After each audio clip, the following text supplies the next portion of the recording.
So ngayon, shoot tayo for light setup. One location. Let's go. So una, ito lang gagamitin nating ilaw. Natural light lang. Natural light. Okay. Pero, dapat nakaganon ako kasi dito yung pasok ng liwanag eh. Para kahit papaano, medyo yung liwanag nandito. So, kapag ginanito ko kasi, artistic na yung dating kasi half lang yung may liwanag ng konti. So, need ko ng mas malinis lang ng konti. Turn lang ako ng ganito. So, para hanggang dito yung liwanag. So, next is, eto. Wait lang, kukunin ko. Ayan. Gagamit tayo ng ganitong reflector. Yung malaking reflector. Ayan. So, ang silbi nito, ayusin natin. Ayan. Yung silbi nun para mabounce yung ilaw na galing dito sa malaking bintana.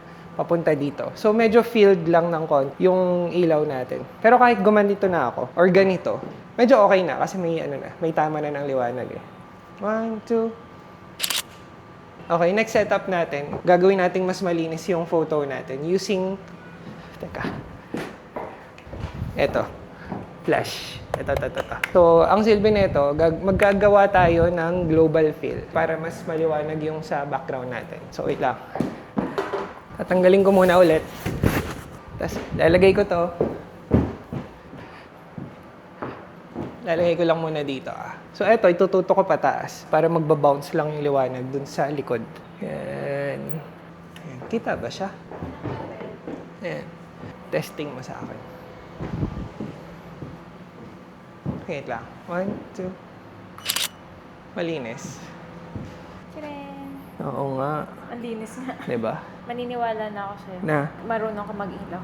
Okay. So, mas malinis na yung photo natin. Tinanggal ko lang to sa post-process kasi kita siya. So, may isa pa.